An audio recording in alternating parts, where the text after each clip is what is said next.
We open on Matt and George getting ready to do a drug bust. There's a new drug that's super addictive. They're calling it the crack of the 90s. But George is thinking about the fact that he's being audited. If there was some kind of honest mistake, that IRS, they would understand, wouldn't they? Yeah, they're very understanding. So money exchanges hands and they go in, guns a-blazing. Police free! This guy tries to flush it down this nasty-looking toilet, but Matt manages to stop him. You bit me, man! You can't do that! It's okay. I didn't swallow. What? Pull that out of there. I'm cuffed.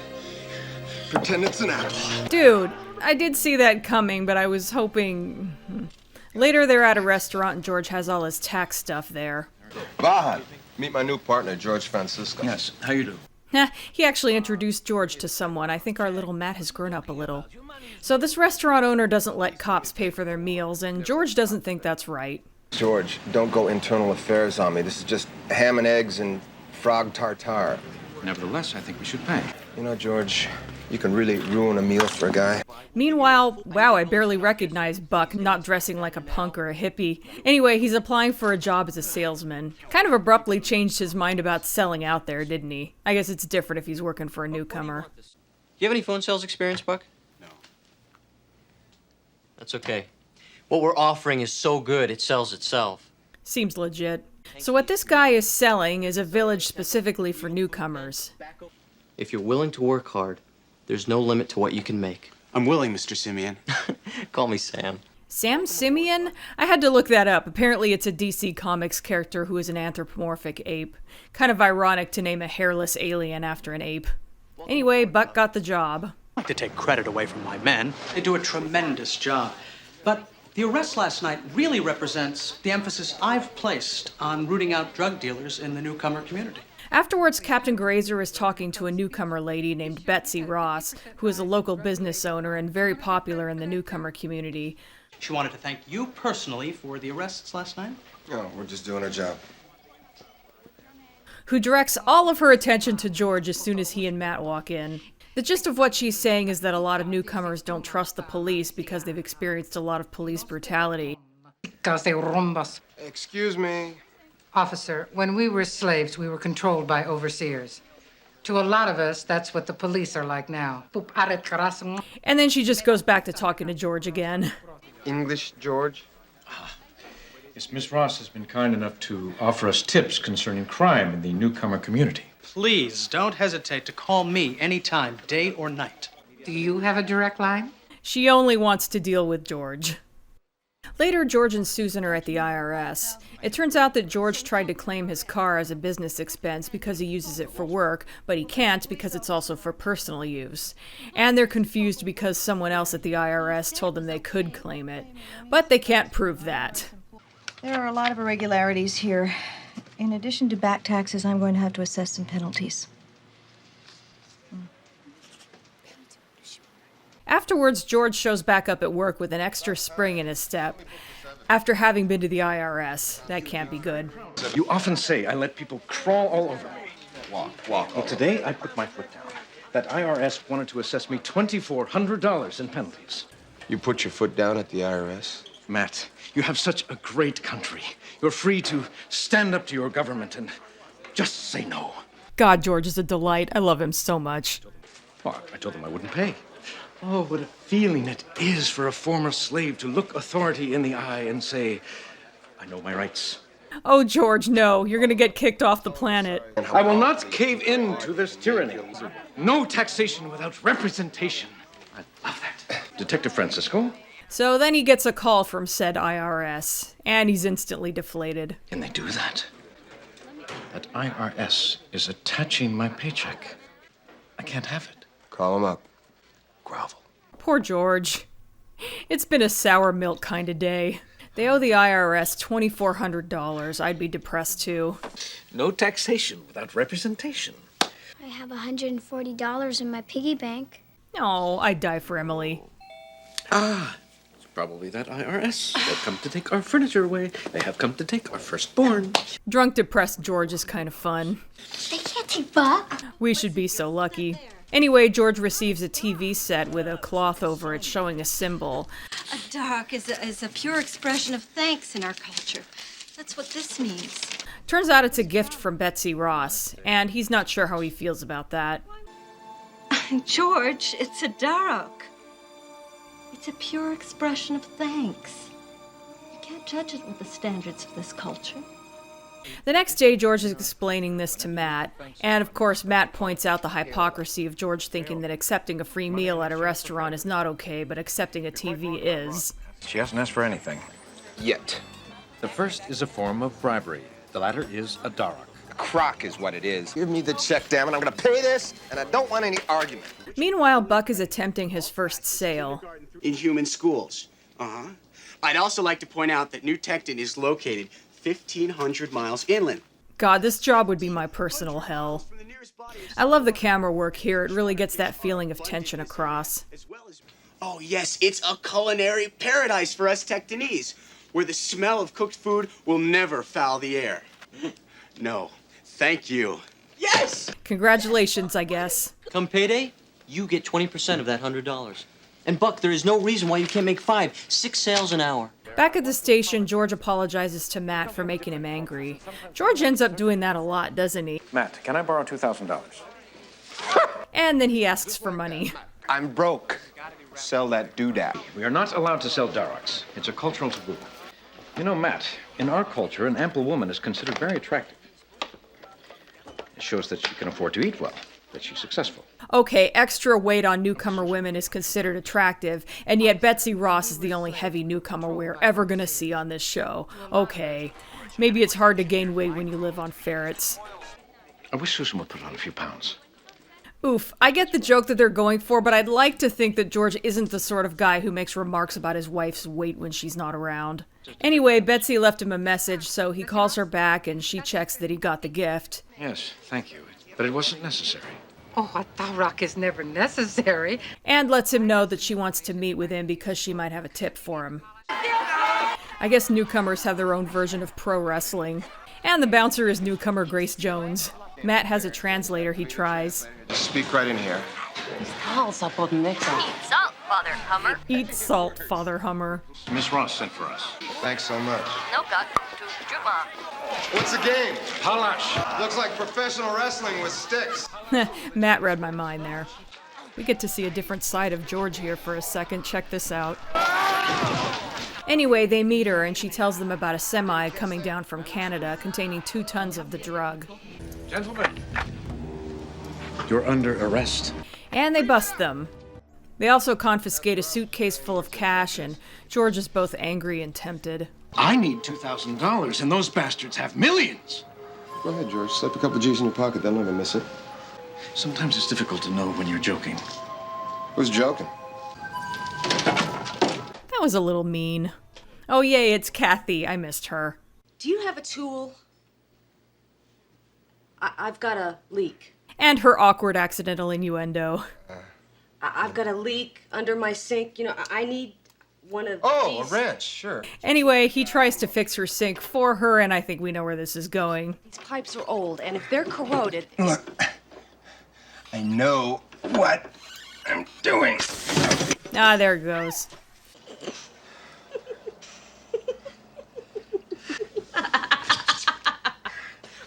Have I mentioned I love Kathy? Meanwhile, George visits Betsy at her store and asks how she knew about the drug shipment. Kid from the streets? I can't give you his name. You seem to have a very successful business. Well, I've stayed in the neighborhood. People appreciate that. In fact, she owns several. Car wash, a rodent stand, and a video rental. Well, one thing leads to another, and I've been very lucky. I assume that you acquired these businesses with the help of a bank. So why is George asking all these questions? Could you perhaps consider co-signing a small loan with me? You see, I owe that IRS. How much? $2,400. So she's just gonna give him a check. Look, we'll make it, what do they say? Kosher. We'll draw up an agreement. Why go through all the inconvenience of a bank? Back at home, Buck is rehearsing a pitch he plans on doing for a group using Emily's mirror, and she ends up hearing about what he's selling, and she wants to hear more. Is there really a place like that? You should have seen the pictures. unbelievable. I love her little newcomer doll, even if it has human ears. And remember that she has some money? I want to do it. Come on, Emily, where are you going to get the other $900? I don't need it. I'll just sell the option and double my money. Why should you be the only one to get rich? Emily. This is getting a little intense. Better let her do it, Buck. Meanwhile, Matt is kind of sore about what happened at Kathy's apartment, and he's taking it out on paper clips. On the ship, we learn never to waste. I hate waste. Know what I hate? I hate these know-it-all muffin heads who come from outer space and try and tell me how to fix a pipe.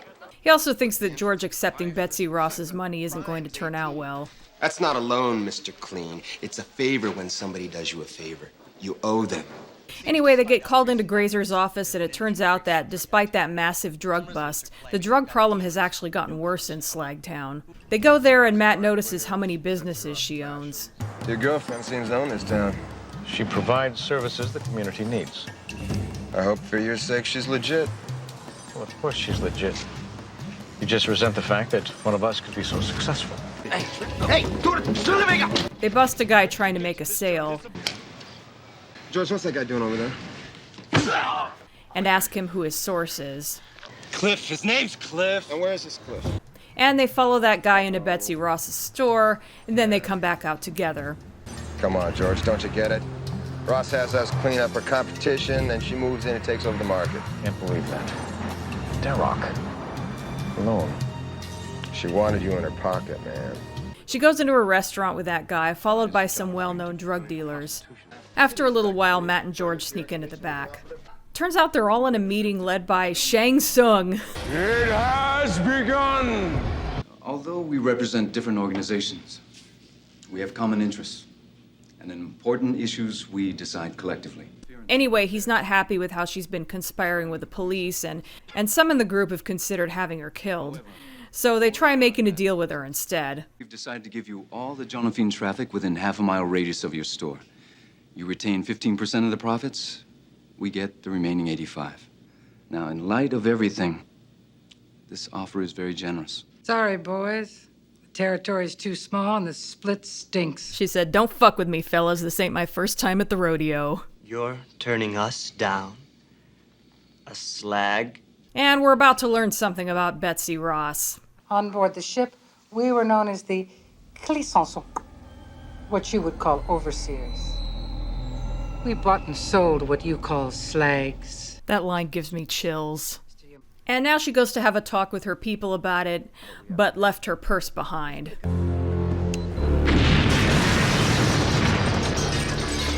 Flawless victory. Afterwards, George talks about how he didn't know Betsy Ross was an overseer and how disturbing that is. It's something I don't like to think about, but we got off that ship all right. That means they did too. There were 250,000 of us. But how many overseers were there? Sykes! Francisco! Hey! Oh, hey, there's Burns. We haven't seen him in a while. He's also in the opening credits for some reason, by the way. How did you know we were here? It's on the radio already. 2 cops pulled from the rubble. Hey, guys, don't smile. No, thanks. So now that Matt and George have been on the news, they realize that Betsy Ross must know that they know about her. Hey, guys, come on, give me something, anything. Sure, here. Bye, Burns. They go looking for her, but she's gone and no one has seen her. Meanwhile, Buck gives Emily's money to his boss, which I'm sure isn't going to end badly. What a smart kid. She knows a good thing when she sees it, huh? This guy has no qualms about taking money from a 10-year-old. Why don't you bring Emily by the office tomorrow? I'd like to meet this little mogul. Sure. Something else I want to discuss with you. Anyway, Sam is already offering Buck a promotion to office manager. Can you handle it? Well, yeah, sure. Great. Great. I gotta go and sign some contracts, but you bring Emily by the office tomorrow, okay? I'll see you then. Yeah, sure.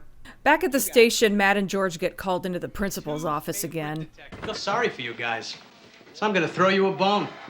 It turns out that Grazer got a call from Betsy Ross wanting to make a deal with him, and he accepted. She's a murderer, a drug dealer, the worst kind of lowlife scum, and you let her yank your chain. We gotta bring her down. That slag, pardon the expression, has enough information for us to nail half a dozen very big dealers. These busts will be good for you, for me, for the department, and we're not gonna get them without cutting that deal. I guess I see where he's coming from, but God, only Grazer would agree to that. So they go over to where they're supposed to meet her, but of course she wants George to come in alone. I want you to know that I agreed with what you told Grazer. You're pig-headed, but you have integrity. Pretty much. Seems like they're both thinking that George might not come back.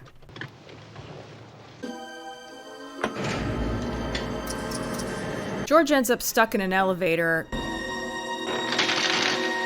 And of course, there's Ross. Her offer is basically lots of drug tips in exchange for the cops leaving her alone. You'll be a hero. And you'll own the streets. Yeah, that's the system. You better learn it. Compromise makes this world go round. 5 years ago, I'd have killed you as soon as look at you. Now we're in business. But George places her under arrest, which goes about as well as expected. You will make your deal from a jail cell, just like the rest of the scum. You stupid slag. Bust me and there is no deal. He finds he can climb out, so he goes after her.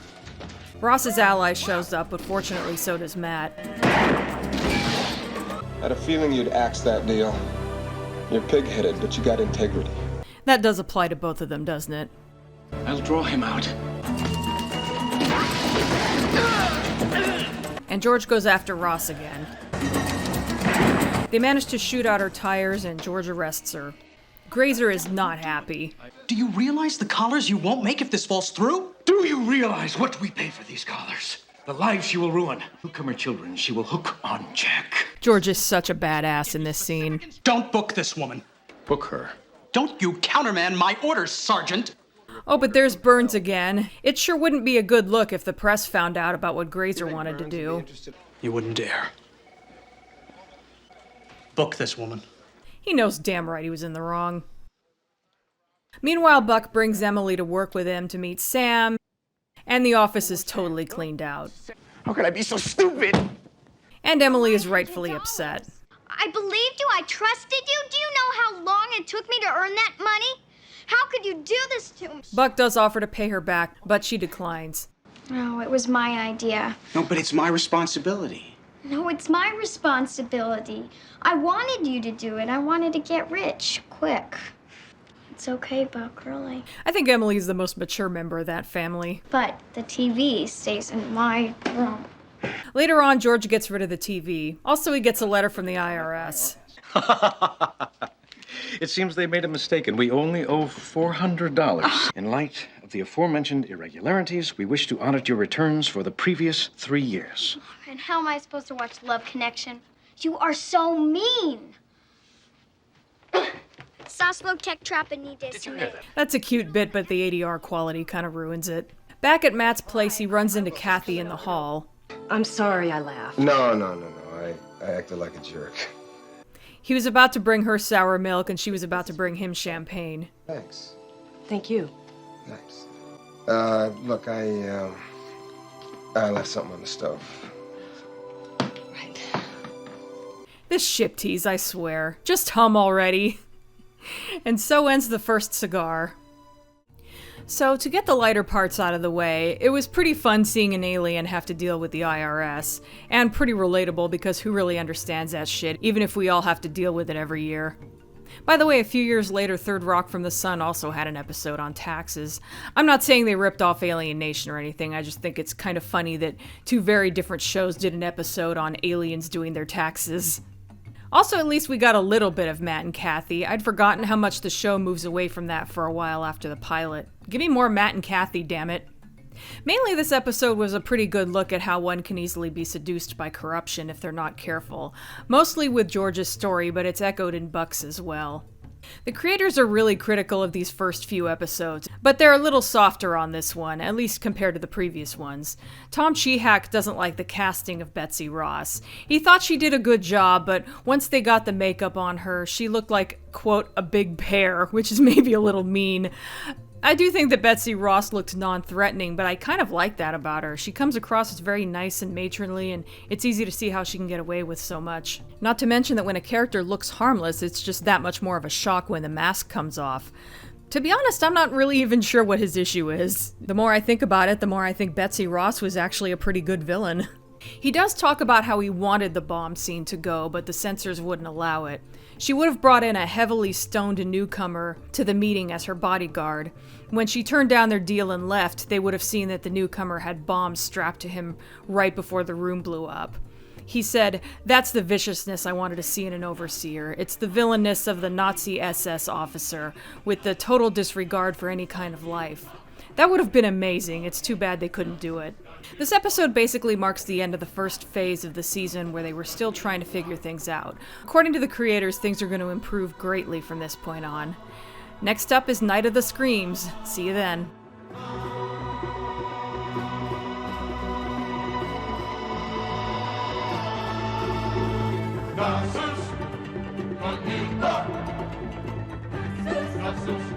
Hey, thanks so much for watching. Here are some other videos you might be interested in, and don't forget to like, comment, and subscribe. And if you want to further support my channel, there's always Patreon. I called in the warrant on Ross. You feel up to making the bust? Wild horse couldn't drag me away. Horses, wild horses.